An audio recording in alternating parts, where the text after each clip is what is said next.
You are listening to an Art Media podcast. Jonathan, what's your number this week? My number is a small number. It's $80 million. That's the winning bid of Israel's top private equity firm, FIMI, F-I-M-I, for Landa Labs. If you remember, we discussed the giant printer company, a very important company coming out of Israel that failed, went into sort of an equivalent of Chapter 11. This company cannot fail. I'm super excited that FIMI won the bid, and I hope that this bid goes forward and the company gets resurrected. Well, my number is 85,000, and that is the number of passengers that have passed through Ben Gurion Airport. All-time high since October 7th, by the way. And this was a number that was hit just one day in mid-August. Not clear what percentage of those are Israelis traveling abroad for, one last hurrah before the school started. And maybe you were one of those on that same day on a time. So for me personally, it was not a good number. I had a personal experience with 4 kids and my wife in Ben Gurion having 85,000 people coming on one day. Jokes aside, it's a good number. It's a positive number. It's mainly Israeli. So it's not picking up the way we want in terms of tourists. But I agree, it's a significant number of things are kind of coming together from an air traffic perspective. But I do believe a Landa print resurrection is critical. I hope it works. I think it's a consequential number. So I'm siding with a number this week. I'll give it to you. You win this week. All right.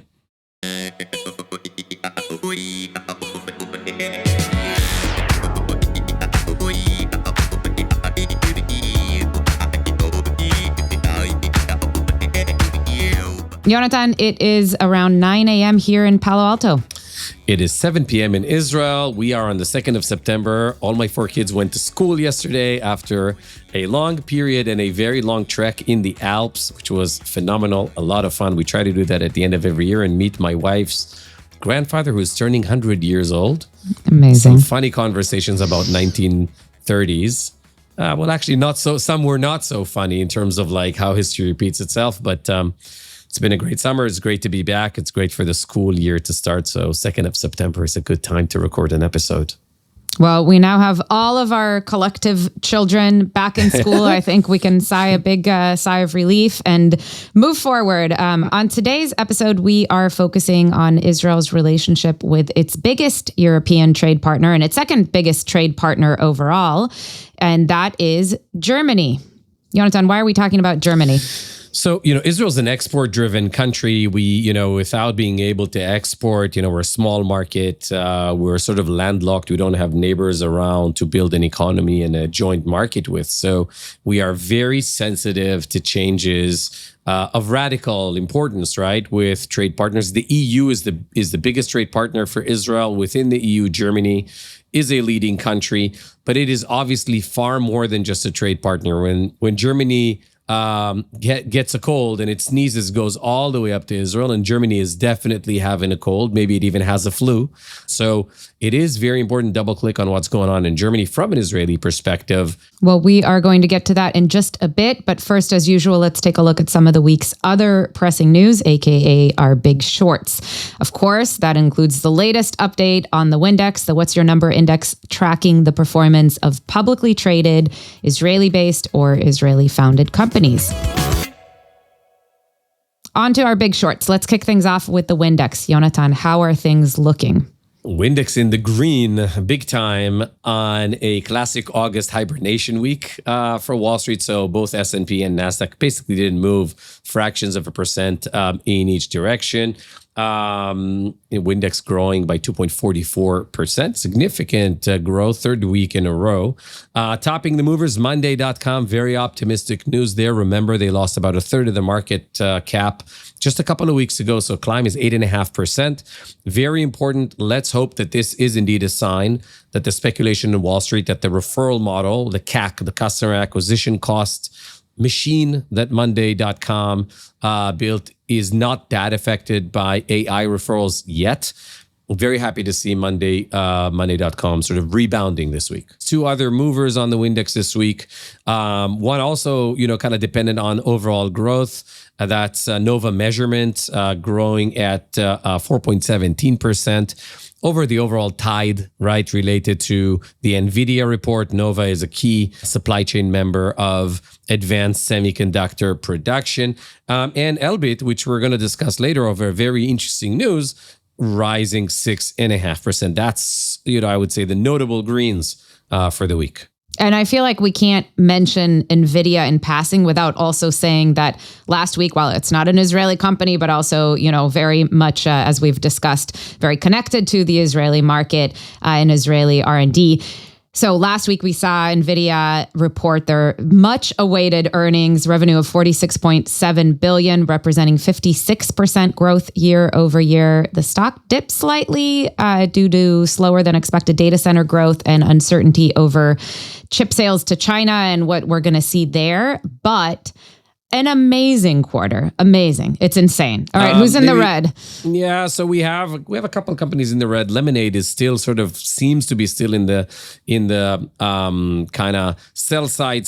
Some folks, changing hands. I am concerned with a second week loss on ZIM. Remember last week we discussed the Turkish decision to not allow Israeli container companies to dock in Istanbul. Istanbul is a major, and other, by the way, ports in Turkey. This is a major part of the route, and that combined with the management buyout dynamics at ZIM are significant. They're weighing on the stock. And, the WYNDEX has a number of real economy companies. That's Israel Chemicals, that's ZIM, that's Ormat, a couple more, not a lot. And so, Israel is heavily dependent on digital, heavily dependent on AI. Obviously, the WYNDEX reflects that. Cyber, of course. Not a good sign to see real economy Israeli companies, struggling. Let's hope this is not a sign for the future. Well, let's turn our attention to what's happening inside Israel in other ways. We want to talk about consumer weakness. So we saw some new data coming out that showed that only 28% of households are managing to save money at the end of the month compared to 40%, which was the stat before the war. So they're still at a balance, around 12%, but that may flip very soon. This is the first August in 5 years in which we see a decline in credit card activity, by the way, compared to the previous year. So these are early warning signs for sure. How concerned are you, Yonatan?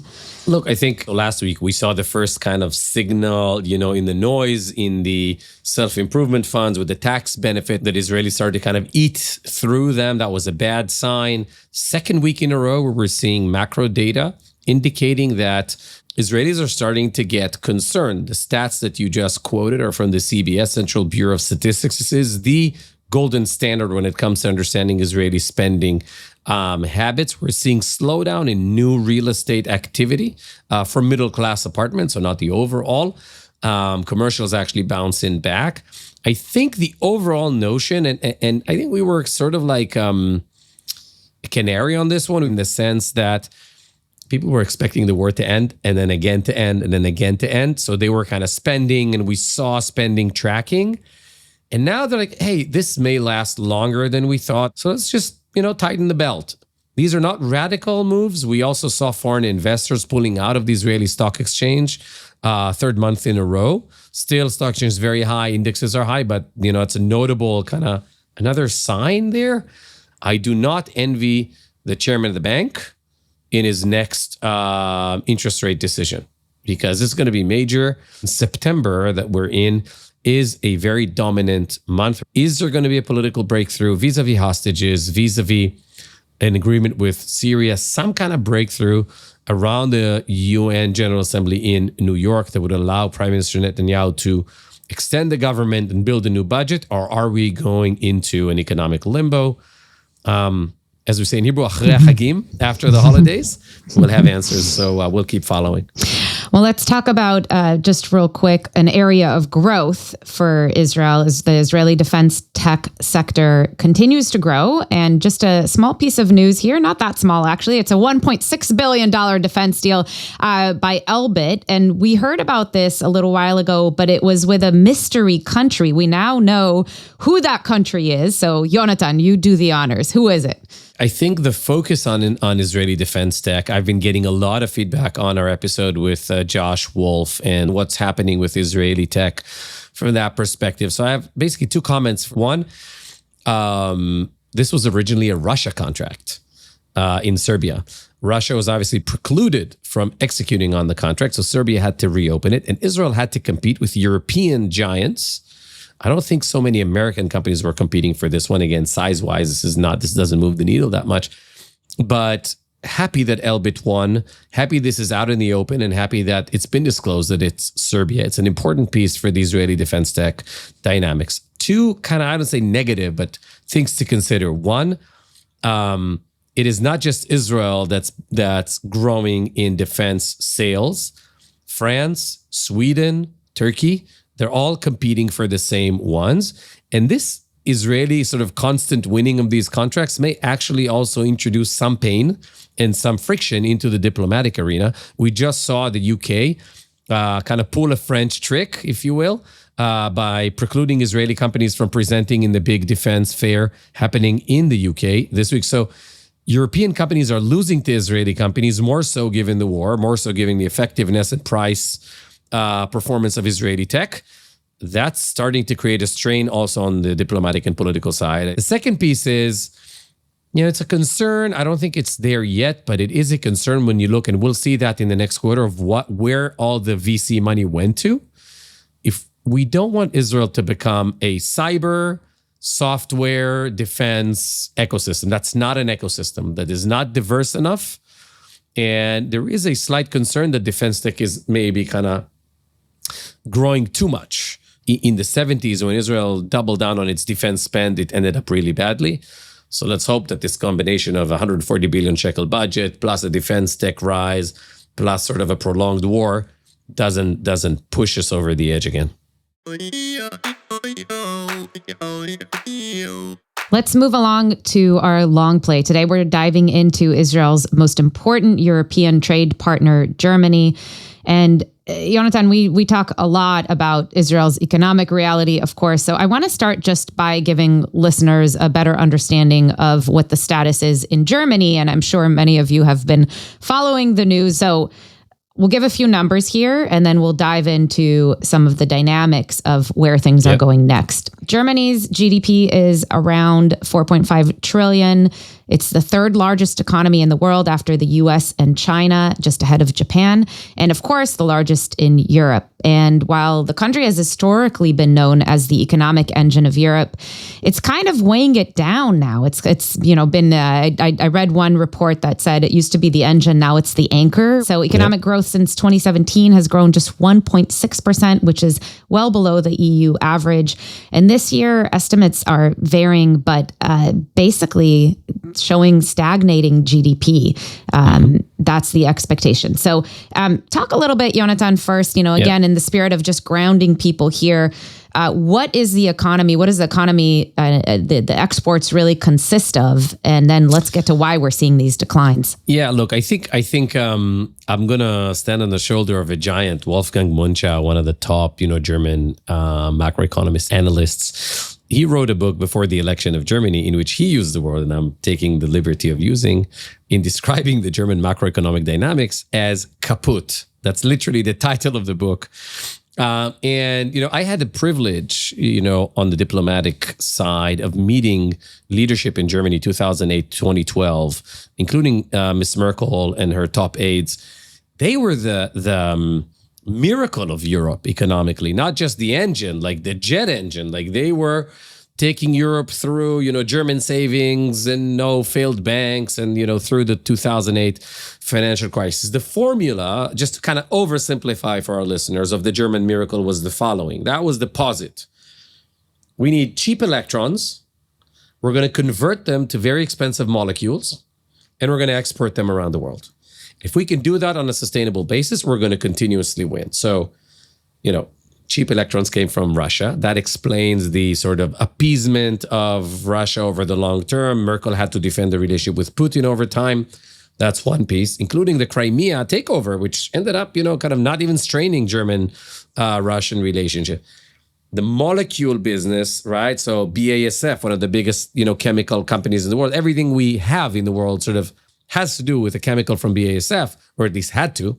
And obviously German automotive, sort of this kind of core in industry, and an export market. That's why Germany fought hard for Portugal, for Greece, because it has a 450 million market with no foreign currency exposure. It can export, right, anywhere. And here we are, the year is 2023, no cheap electrons. The conversion to chemicals is dead for a variety of reasons we can get into. It's the green energy bill, it's sort of green standards, it has to do with sort of immigration, it has to do with competitiveness of the industry, China rising on chemicals, China rising on automotive.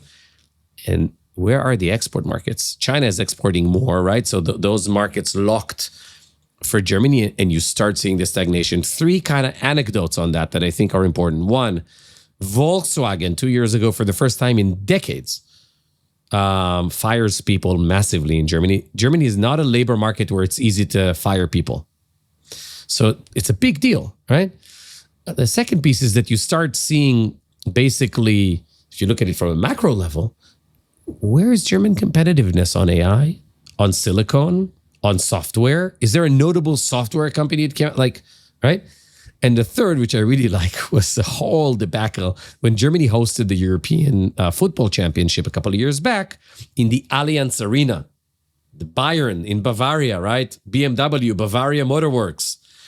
The entire ad space was bought by BYD, a Chinese car exporter. And this made a big debate in Germany, like, what's going on here, right? Where's SAP? Where's SAP? Where's BMW? Where's Mercedes? Where's Audi, right? And so I think, I wouldn't say kaput. I mean, I'm borrowing from Mr. Munchau, the kaput point. I don't say it's kaput, but it is in a difficult position. It is very hard to bounce back. Chancellor Merz is pushing really hard, but that is a challenge for EU. It is a challenge for Israel. It's also important to note that Germany has been one of the most prolific public welfare spenders. That has not changed, or changed only slightly, right? Even as the economy has really slowed.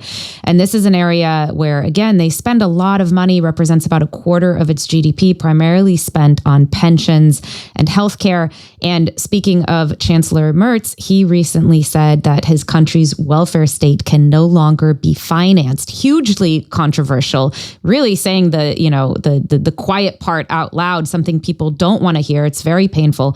But he is saying that reforms are needed, which again is just, as we know, we've seen other countries go through, including in Europe, a very, very, very painful process. I think you hit an important point. It is Chancellor Merz, Ray Dalio calls it radical honesty, right? Like, not just speaking the silent part out loud. He is very brave in basically saying the following. This is a pivotal moment for Germany.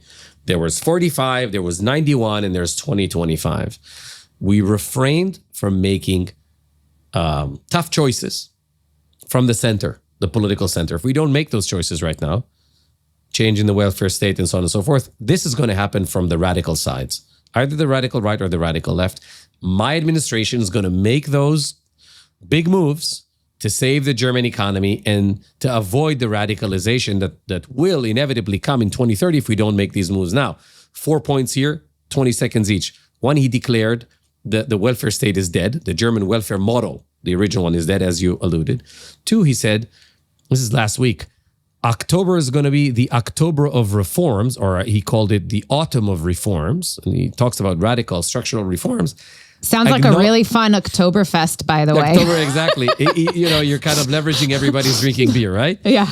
They won't notice. And he said it's going to be painful and some of the coalition might not survive it. So it is very, very brave for a leader to say that. The third piece, he said, we're going to have the biggest military in Europe by 2030. Right? And this is kind of talking to my wife's grandfather, who was a German Jew who ran away in the Holocaust, right? Kind of remembering what a big German army looks like, right?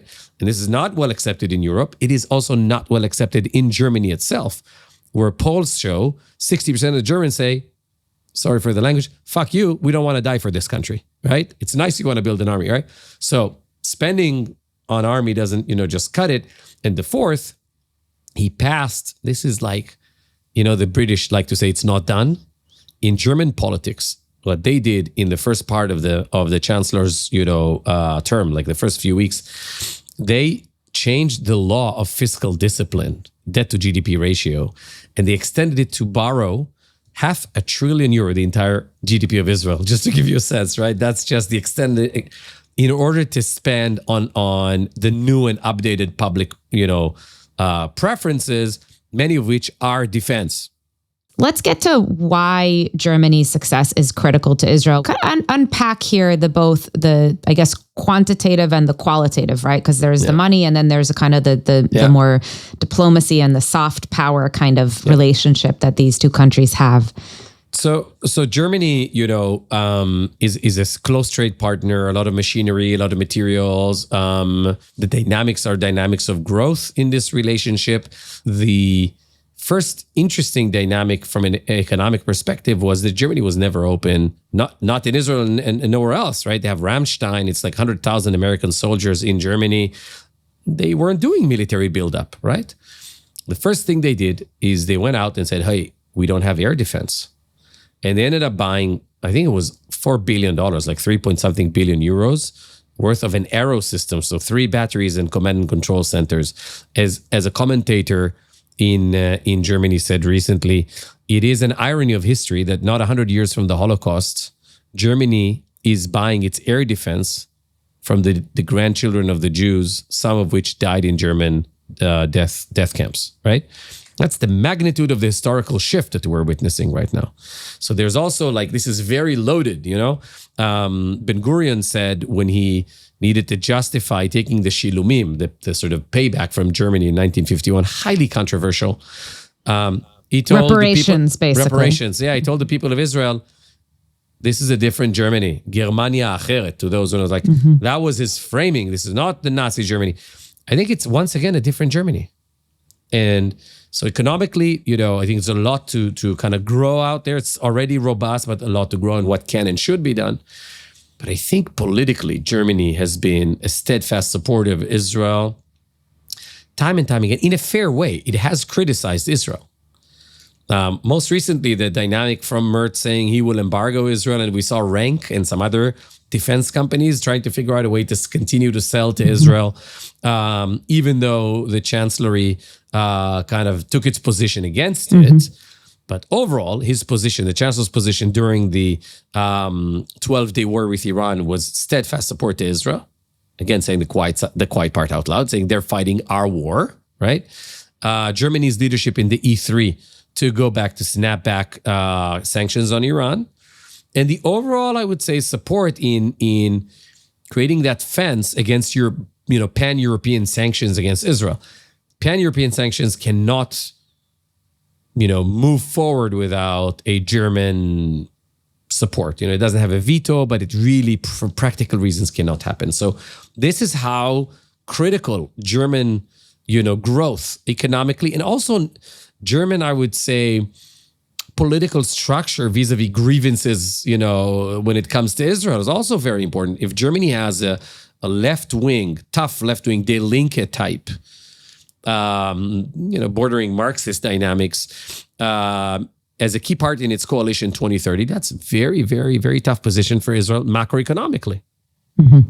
Yeah, and it seems like there are two risks here, and one of them is that Germany keeps declining, and therefore its clout is in decline, right? And so that presents a risk to Israel. The other risk here, which I think you're getting to, is if, in fact, the population, which backs its politicians, of course, and elects them, loses support for Israel, then that also presents a different kind of risk. And maybe we're seeing the threat of both kind of happening simultaneously. I don't know. But what would you assess? No, I think you're spot on. That's exactly the point. I mean, it's like we're saying about, some of the dynamics with the Trump administration. You have to work with the Trump administration like there's no tomorrow. There's so much, alignment. Make sure you execute and leverage this alignment. But also at the same time, think of tomorrow like there is no Trump, right? So Chancellor Merz, maybe the last chancellor that has the clout to deliver broadly in Europe and locally vis-a-vis Israel. This is a risk, not just geopolitically, it is a macroeconomic risk for Israel, both in terms of its relationship with the EU broadly, as well as in the bilateral relations. And we're seeing that now all over the world. Yesterday with the Coldplay thing, right? Like when economic strains hit countries that have ties with Israel, somehow the Jews are to blame. Whether or not it's even it has to do with us, right? It has so much to do with Russia. It has so much to do with energy subsidy. Somehow the Jews will feature. And so we should be the best partner out there for Germany to any other country, because economic growth is good for Israel. Global economic growth is good for Israel. Economic crises bring out the anti-Semites. Therefore, the success of Chancellor Merz is consequential for Israel on so many fronts. You mentioned earlier a concern that despite all of the boom in defense tech in the defense tech sector in Israel and the investment that's flowing in there, that's great and everything, but that there is this concern that it's kind of overclouding some of the other sectors that Israel really needs to grow in order to be a diversified ecosystem. So when it comes to Germany, what do we see? I know we've talked about some of the defense deals, but do we see a lot of other types of deals, collaborations on the AI side, on on cyber elsewhere that kind of gives you hope? So I think, I actually borrow from some recent, contributions on CNBC. I think this also has to do with Silicon Valley and Germany. I mean, we haven't seen software innovation in Germany anywhere near what we're seeing in the Valley, anywhere near what we're seeing in Boston, Austin, and by the way, not anywhere near what we're seeing in France also. Yeah, in France, in the UK, maybe even in Sweden. So if you read the Draghi report on European competitiveness, it's like an indictment of Germany in many ways, an indictment of the entire EU, but like given centrality of Germany. So I think actually though, the secret to the new alliance between Israel and Germany sort of, if I were in the prime minister's seat right now or in the treasury seat in Israel, I would initiate a new strategic dialogue between Israel and Berlin aimed at actually the enormous complementarity that the two economies have at this point in time, right? Beyond the strategic kind of shared values and so on with the German core center. Germany is an industrial powerhouse still, although underutilized or with trouble. Germany has the capacity to export all over the EU. Germany has the ability to enable Israel to kind of create bilateral partnerships and Israeli companies and so on to grow. And the complementarity also has to do with substance matter expertise. Germany has no cyber prowess to speak of on the commercial side. Israel is probably number 1 or 2 in the world in that. So that's an area where things can work really well together. And Germany will have to revisit its national digital data policies. They're so outdated. And when they do that, they're going to have best-in-class cyber protection. So I think that's an area. The second piece is Israel's trying to build an industrial base to kind of have a supply chain for its own military equipment manufacturing. Germany has that capacity. So maybe some of that underutilized capacity can be moved. This is very much like what we do with Iron Dome with the US. Some of the production lines are in the US. So is there a similar model given US-German ties? This is one of those places where the American interest and alliance is so strong that this actually can work on a three-way side. So industrial. I think that overall software is an area where AI and software is an area Germany can really partner with Israel, given the enormity of the market and the transition that it's going to go through. And the last is silicon. Israel's probably one of the 3-4 countries that knows how to produce chips. Not only that we have the know-how, we also have the know-how in design. We have the know-how in the global supply chain. Intel is having a really hard time. We saw the American administration, what was it, 10% last week? Taking a 10% stake in Intel. So obviously, is there a play whereby, for instance, Tower Semiconductor, some of the Israeli, Next Silicon, some of the startups coming out, partner with German giants in kind of creating a win-win situation? What signs are you looking for in the near future, Jonathan? You mentioned October and this kind of austerity themed Oktoberfest that Germans are apparently in for. By the way, I just read a headline recently that claimed at least that Germans are drinking less beer than before, which is a kind of a global trend, of course. But I think they should maybe reconsider that at this point. But what else? What are you looking for? As kind of signs for what's to come in the near future? So I think I see very positive signs in Mertz's energy and clarity, moral clarity. I think brave comments. There's this point about, a radical center, like being able to push, profound reforms from the center and not wait for both radical sides to claim it on the left or the right. I'm bullish. I think the chancellor is doing the right thing. Does he make it beyond October? I don't know. I mean, in terms of if he indeed pushes forward all the reforms, does the coalition withstand? I hope it does. So I think that's sign number one. Does the agenda kind of push through in Germany to open the door for this renewed Israeli-German relationship? Because if he stumbles in October, then, this is going to be hard for Israel, again, diplomatically, EU-wise, and in the bilateral relationship. So that's sign number one.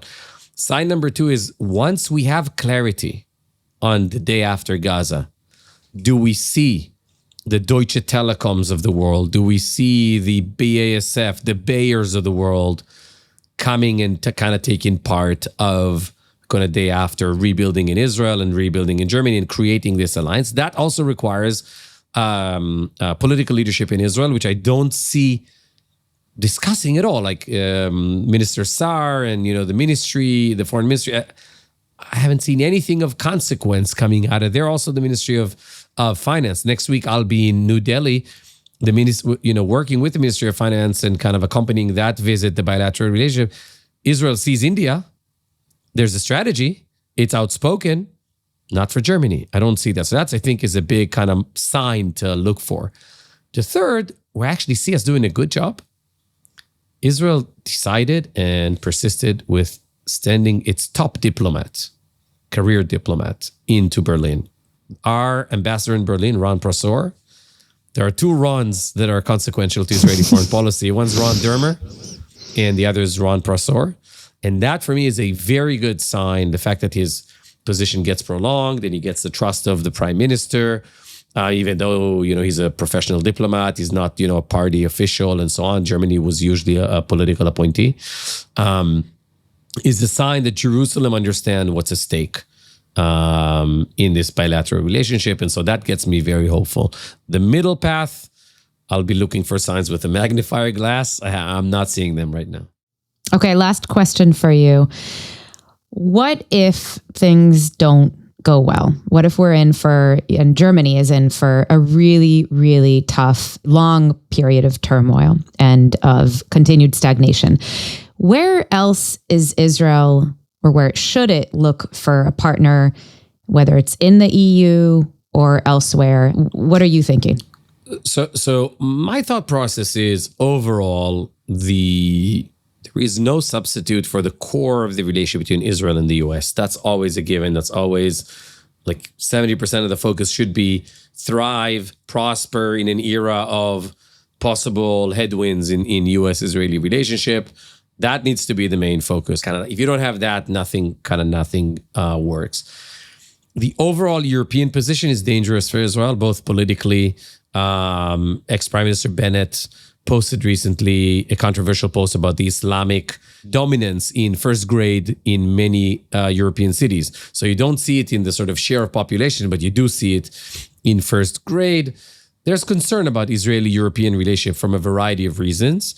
And so therefore, India and so on is a critical piece. You've been an advocate also for Israel-Saudi, which I totally agree with. The new architecture in the Middle East needs to be resolved. That's why I'm hopeful that September delivers this type of, at least line of sight into who's on board and in what condition.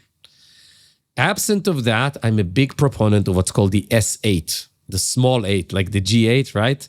Israel's not there. That is Holland, Switzerland, Sweden, South Korea, right? Taiwan.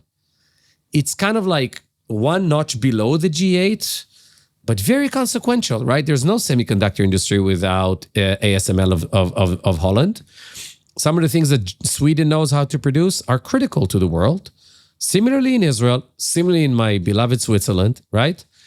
And similarly in Taiwan and South Korea.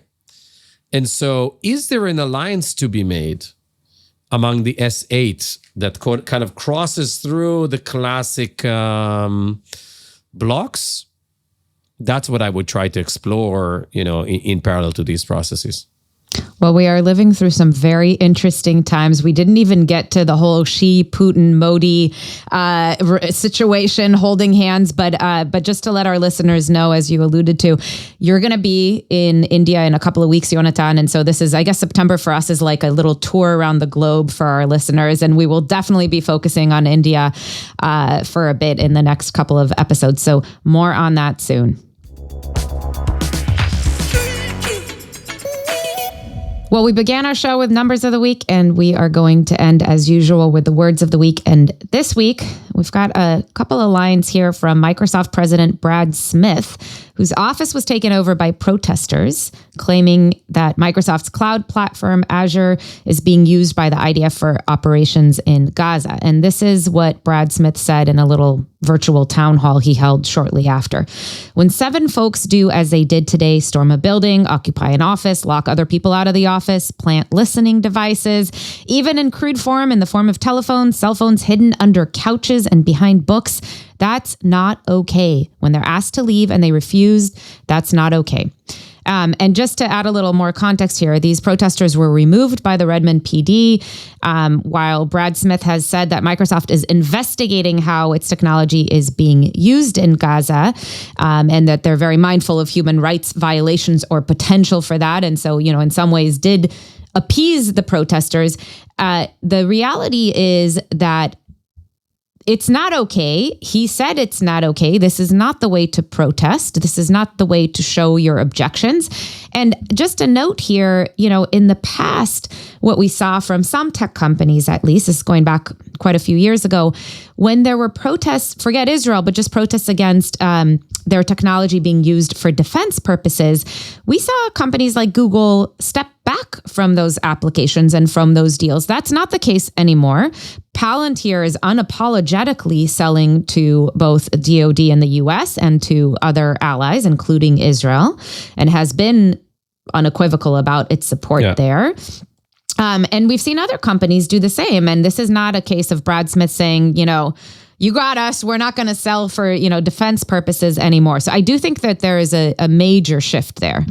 Yeah, look, this actually is direct, kind of coherent passage from what we were discussing about Germany. In Germany, saying we're going to invest €1 trillion in defense in a decade and we're going to have the biggest army in Europe. Like, who would have thought 2 years ago?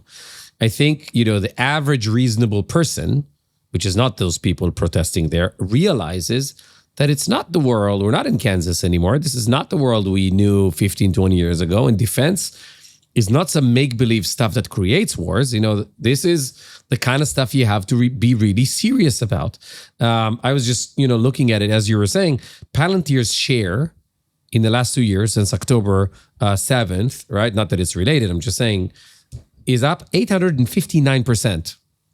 Even though Mr. Karp said things about defense administrations and their commitment and so on and so forth, and was unabashedly open about it. So I think the markets are very clear. I think every reasonable person is very clear sort of about the necessity of defense spending. We heard from Josh Wolf. I usually take a cue from him on those sort of macroeconomic and geopolitical dynamics. I think defense spending, partnering with defense administrations in democracies, satisfying all the regulatory dynamics is not just in vogue. I think it's also a necessity, and I would expect that to be, kind of plain vanilla, in many ways. Yeah, I think what you said encapsulates it well, that we're not in Kansas anymore. This is there are a lot of threats out there in the world right now, and Silicon Valley, I think in a lot of ways has shifted its attitude towards working with the government and other governments of, again, allied countries.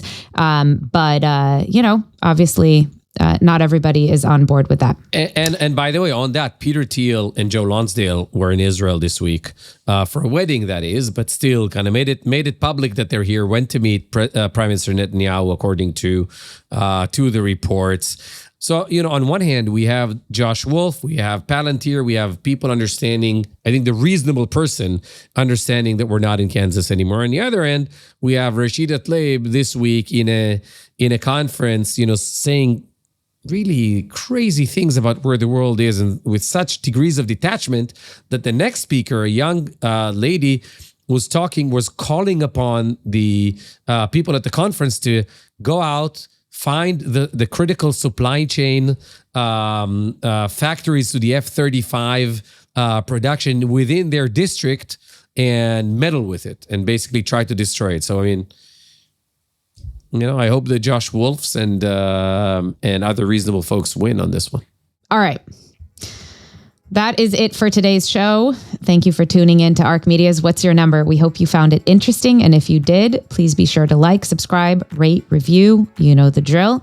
Most importantly, please share it with others who you think will find it interesting. And if you want to make suggestions or share your feedback, please reach out to us at whatsyournumber@arcmedia.org.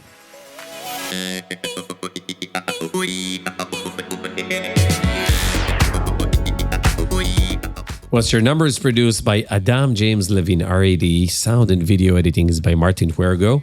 Our theme music is by Midnight Generation. That's it for today. I'm Yonatan Adiri.